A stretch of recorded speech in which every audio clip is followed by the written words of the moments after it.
Hi everyone.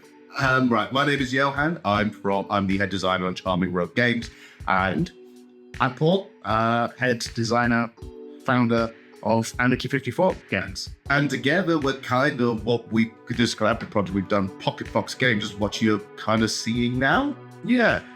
So it's really simple, fast card games that are two-player. Yeah.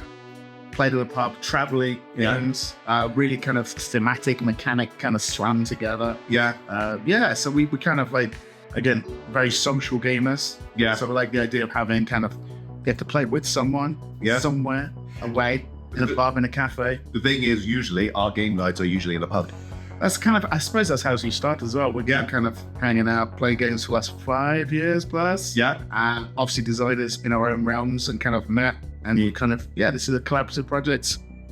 Those ideas kind of smashing together, really. Yeah. And that's the thing is, some of these games we've been thinking about for ages. Ages, so long. And some of them were like thinking like, well, we're not doing anything with this. There are a lot of game ideas we came up with that just kind of sat there. Yeah. And we're thinking, why aren't we doing anything with this? And finally, I think we finally pulled the trigger. Yeah. And we decided, well, let's just, we like each other, we hope. And we like working together. So let's just try this out. So this is how technically our Pocket Box games are on. Yeah.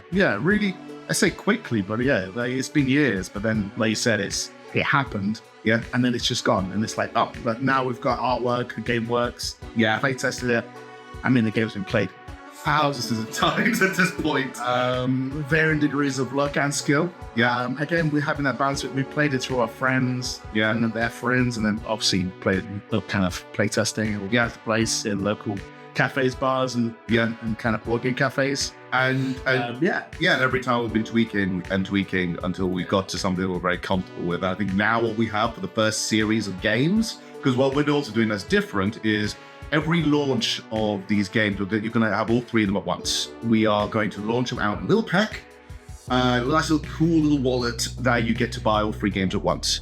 The reason why is because, people say, you can buy them individually, but it's not as fun as if you suddenly get a little case of something for a choice to play. We've kind of had like the idea of episodic binge watching. Yeah. So you play one game, and then you'll play the next game, then the next game, and then by you finish the third game, like you go back to the first game. Yeah. And it's kind of like, rather than play the first, like just the game over and over again, you can literally switch them that quick. And the idea is, this is the fundamental core for me, was the idea you could just pick this game up and play it. The rules are pick up card, play card. Yeah. Again, it's simple, kind of like going back to the basics of learning how to play. I just want to say pub game, but games you've known as a kid, like Uno, but kind of slightly more advanced. So say more advanced, it's Uno, but kind of taking it a different direction. Exactly. Yeah. It's something you can play. And I think there's one more particularly, again, sort of inspired by what we do when we have our game nights, is we have our own personal favorites that we seem to go back to over and over again. And the thing is, we know once we finish that game, we immediately want to go play the next one, and the next one. When you go to a game night, something small like that, you don't want to just take the one game and go.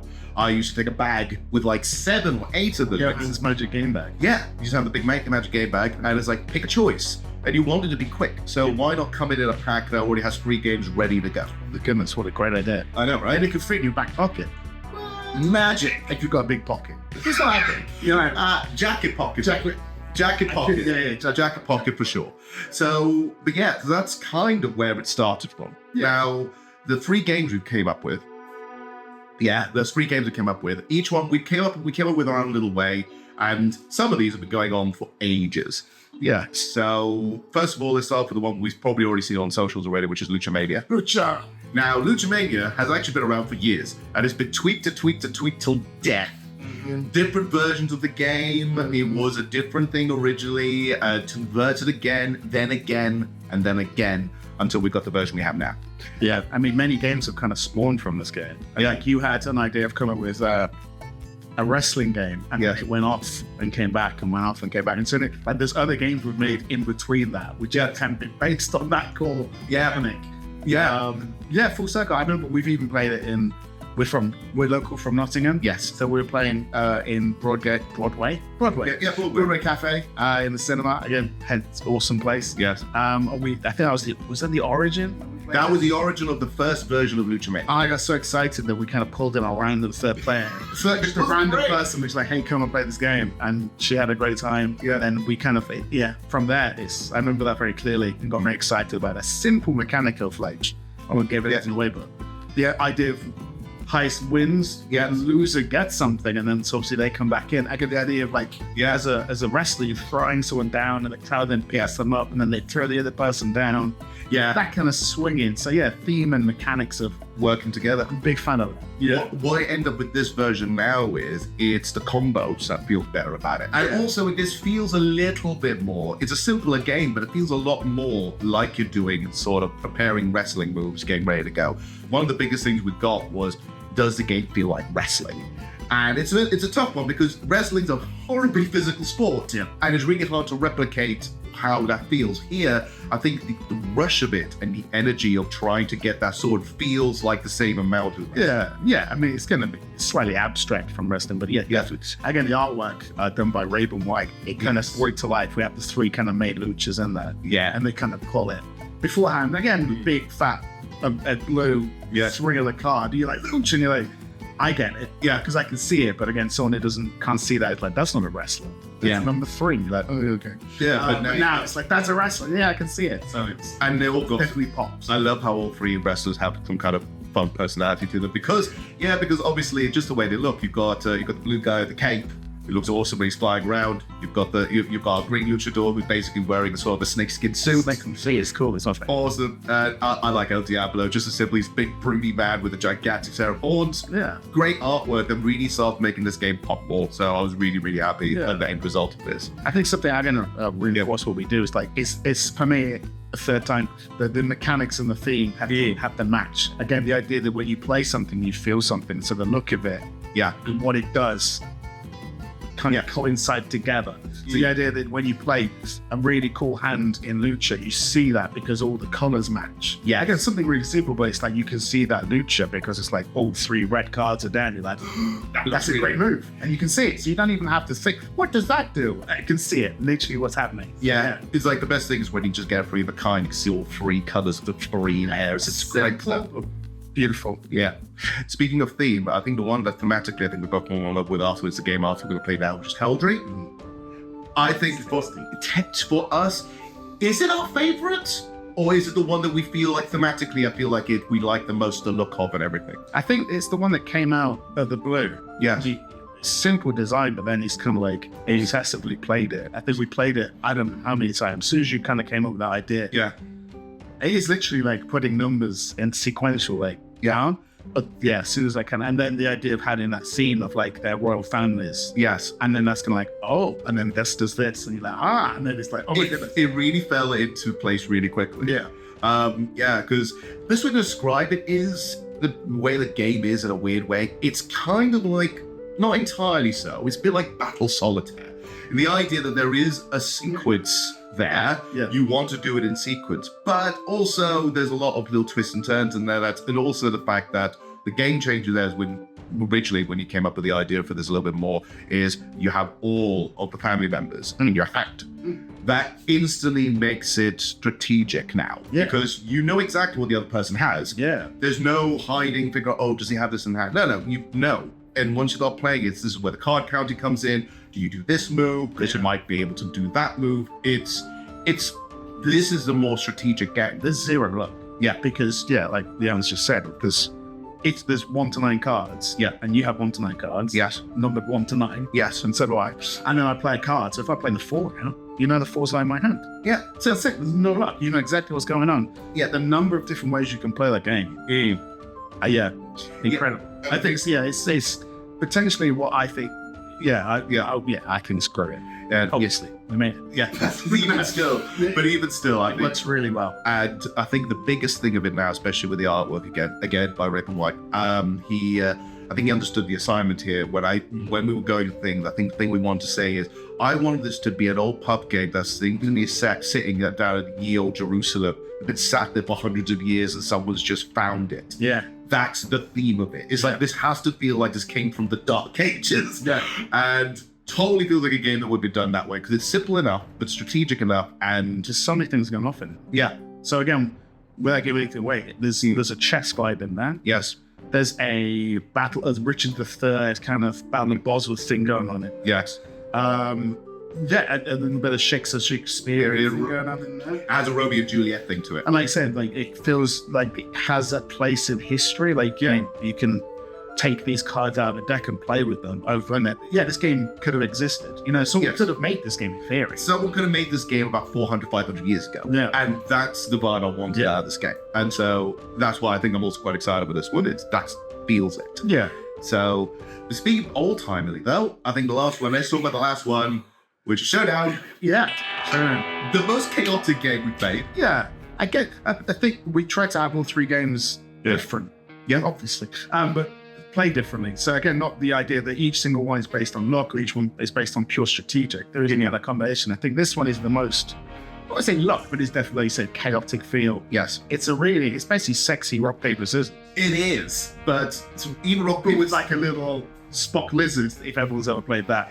You can keep comboing off and you play this, I play Dynamite. Why you play Dynamite? So yeah, again, it has that kind of flavor in there. Yeah. Again, very thematic. We have like the idea that you put down 6 cards. Yeah, you guys six shoots out of, and then you're just playing against each other. But again, the more times you play this game, you start to see little strategies in there. Yeah. There is luck. I mean, there's a coin that's literally called, a card that's a lucky coin. You're like, I don't know what to play, I'll just play this and hope for the best. Yeah. But there's other ways of like, I'm just gonna sit here and wait for you to make a move and then go, blah, blah, blah, blah. Yeah, you could literally do that, and that's what's so fun about it, because again, there's a certain number of cards, but you got things that defense off, bounce off, the stuff that's just designed just to hurt you. And there's also the great thing about this is that we have the two little, we actually have the life points in this one. It's not ones that, just do it by rounds or do it by points. So this is literally like, you have a health bar. Yeah, you have a little health bar, and you can play as long as you want. You could be playing a game that lasts for ages if you're just blocking each other all the time. Has that ever happened there? It lasts like 3 rounds, maybe 4. It's like, I'm dead. Usually it's fast enough. By the 3rd round of reloading, as we call it, someone's down for the count. Because we've got things like a shotgun blast. That pretty much nearly kills everything. Again, it's like the idea of we've simulated a bar fight, essentially. Like 2 people having a showdown in a bar, jumping over the counter, blasting through stuff. So there's 2 characters in there that basically make up your own story, where every story about what they're trying to do. The sheriff, is he good? And you go, is the outlaw, is she bad? That's what I love about it. But the artwork really adds to this as well, because the artwork just gives it given our 2 characters a lot of character in there, ironically. Because you can actually see for all the cards, if you put them all together, like certain cards there, the outlaw is the one that likes to take her time to shoot things. She's also kind of determined on luck because she has her shit. She's the one with the coin in it, and she's someone who's patient enough to get things sorted. Also, she's also the one with the shotgun, so she's biding her time before she shoots at you. And then most of the dodge moves and protection moves are from the sheriff, jumping around, having the bulletproof vest. There is, in a weird way, despite it only being several cards, there is a character between these 2, and it's nice to sort of see how they play off each other. It's a little narrative. Yeah, and the idea when you throw a shotgun and then the person has like without giving it away, the sheriff's badge, you're like, that's goodness. Oh, god damn. Or like when someone fires quick fire and you jump over the bar and you're like, man. You can literally imagine that happening, and it's a lot of fun. Yeah, so definitely more luck based than the other 2. Yes. The other 2 have more counting. Heraldry is, like I said 100% strategy, but there's definitely you definitely, if something goes wrong in Heraldry, it's kind of on you. Yeah, right. You read it right. Or you made your plan didn't work. Execution on it. Exactly. The other with something like Luchamania, there's half of it. It's because there's half of it because it's still luck because you're still not 100% sure what's going to be the other players. Still read your next move. So yes, it's a percentage. I know it's 70% skill. And it's the luck because one, you can read the top into moves, but also you're not 100% sure because the deck is split in half. Yeah. So the other player, you don't know exactly what's in the other player's hand each time. But the mechanic of like when you lose, you get a massive bonus, so it kind of like throws that luck back and gives you here's lots of stuff, by the way. Which one do you want to pick? So again, strategic on that. Yeah.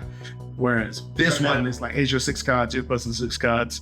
playing. If you've got all paper and the other person's got all scissors, again, it doesn't happen like that. But you can get me 3 cards in a row. You're like, oh man, like why you keep playing the same card? Like, why are you playing the same card? We have played a couple of games where quite literally, like in one round, let's say in one round, I've lost 4 hard points. I'm 4 in a row. I'm going like I'm dead next round. I'm pretty much dead next round unless I do a major comeback. Yeah. And yeah, it's fun. It's the more sillier one. The one that when we play it, the one we get the funniest reactions from. That's it. I think that's it. It's a little bit. Yeah, it's more fun, but definitely if you are more of a strategic player, like you want to control how you're playing, then Heraldry. Yeah. But then Showdown's like, you know what? After a coffee or a little drink of some sort, you might be like, let's get that game out. It's all that's what I want to end on. Yeah, I really want to play Showdown with like the last thing of the game night. It's all energy there. And when we first made this game, this was years ago, it was literally a one-off thing. They said, we just got to play something. We test this out. We play a version of this over at Dice Cup. Yeah. And we played a version of this. And again, we played several games that day. And the funny thing with this one is, and all the other ones really, it's like it was all about the energy. Because every time something happened, we just laughed. Yeah. It's like, oh, how? Let's just keep going. We're doing it again. It was like a dopamine hit. And so that's why Showdown to me is a really good one for that. It feels like a dopamine hit because when you do it right, you are gleeful. Yeah. You're really gleeful when you got it and you're like, yes, I got you. Yeah. No. And you can get down to 1 health. Yeah. And then still be in it. Like you can take someone right down with you. Like, I'm not giving up. And yeah. And also, again, it's like quite a lot of luck. The idea when you strike a card down. Yeah. Yeah. They slam it down really hard. That's definitely like a shotgun. Like, yeah. No. You wasted it. So again, there's a little bit of bluffing. Yeah. High energy, fun, random. Yeah. A little narrative. Yeah. Strong mapping is a good narrative in it. Yeah, it is. I think at the end of the day, we came up with all 3 games. Yeah. And I think we came up with these because we just like how fast and fun they are overall. That's, I think, the mantra for all this. If the game doesn't feel like fun, it has to be fun. It needs to be easy to learn. In other words, the idea is that I could teach this game in a couple of minutes. It just, like that. Yeah. Because, 1 minute. Like to hell. Like, I've done a few of those videos already. So you can teach it basically in a minute and you can get into it. It means there's no time to faff about it. Yeah. I feel like one of the things sometimes that puts me off trying some new games sometimes, and we've done with some game nights, is we don't mind a rule book per se. We don't mind a chunky rule book if it feels like it's cohesive and makes sense. But sometimes you look at it and go like, that doesn't make any sense. Mm-hmm. And you're constantly going back to the rule book. The rule book should only be opened up once. Yeah. When you read it the first time. Afterwards, you really shouldn't be going back to it unless you're very forgetful like I am. My point is that it needs, I hate big rules or things that are complex. I want to be able to play this almost instantaneously. Yeah. And that's our big thing as well. And another important thing, like I said, socially. Yeah, interactive. Yeah. I think the game has to do something. Even like Heraldry feels sometimes it does feel like you're playing your own game, but you're not, because you're definitely going what that other person has. Yeah. And again, you can play cards which remove cards. You can throw them back to the player, banish them. Yeah. So I think for me, you have to have the interaction. It's social. So for us, the card games, the pocket box games are social. Yeah. A little social blues for you and someone else to kind of play over. Travel game, we played this a lot with my partner, with Gaffles, and played a few games. Constantly playing them. Yeah, so again, waiting for a train, waiting for a plane, like get that. It's like each game's like 5, 10, 15 minutes. Yeah. So again, you play them over and over again. And that's the thing, right? Fun. Sometimes you just want something to sort of wait in between. Like you kind of want games like, look, I've got 30 minutes to burn. Let's play one of these while you and I are here waiting to do stuff. And it happens really quickly. We've got sorted out, and they can, now we can go because we can now catch. But then like 3 games back to back is like almost an hour. An hour. It's like 45 minutes. So 3 games into a solid kind of like game set, really. Yeah. So again, the tapas, each one's individual, but the whole tapas bar exactly fills you up. Yeah. It's like and I think like what's fun about this, because all 3 games are different. People who will pick up this up will have a favorite, or one they will go back to over and over again. and the other two are ones that they could throw out there because they have a difficult, because the energies that they present. Who you play them with is different as well. Yeah. Like we know which ones we probably, right now what we play. I think we get an idea, but then again, with someone else, I know what they'll kill my play with that. Yeah. So again, each 3 is, has a different damage. And again, playing lucha with someone, and this is really fun, but I feel it's a bit loose, like I need strategic stuff. Try Heraldry. Boom, straight away. All the other ones say like, Heraldry feels a bit slow. I'm always thinking too much. Okay, Showdown then. Yeah. You don't have to think about it. If you think, you might actually ruin it. Yeah. So yeah, I think something we want to do for all the sets we want to make is, the idea is it'd be nice if all 3 games of the set provide a different energy, different tone, and something that means that that all players can find something for them. If you like all 3, awesome, even better. That's what we kind of want. I mean, we love all 3, but it's like, if you find you might be leaning more into one or the other, and that is fine too. Yeah. And so we kind of want to have that as well. So yeah, so that's the basics of us, really. Fox games. Yeah. We're quite excited. Series 1. We're hoping to be launching soon. We've got ideas on how we're going to do that. Websites being made at the moment in time. Maybe by the time this video comes up, it's already out, and if that's the case, I'll put links and things in the description and everything else. And yeah, it's a new venture for us, but I'm excited for it. Yeah, it's really fun. Yeah. Social card games, real fun, real quick. Yeah. Stick them in your back pocket. Exactly. Go around your folks, go into your mates in a bar and just play. Cafe. Yeah. Wherever you want. Oh my goodness, you can go literally anywhere with it. I would love a bit of a challenge. If this actually goes really well, you know what a challenge would be? Is like, where's the weirdest place you've played a pocket box game? Someone's in the middle of the Himalayas, just playing on a mountain top. I want that. So yeah, it's portable, it's quick, it's fun, it's easy to learn, and that's what pocket box games are all about. So yeah, thank you very much for joining us on this video, and hopefully you get to see more of us soon. Yeah. So see you next time. Bye. Take it easy. Bye.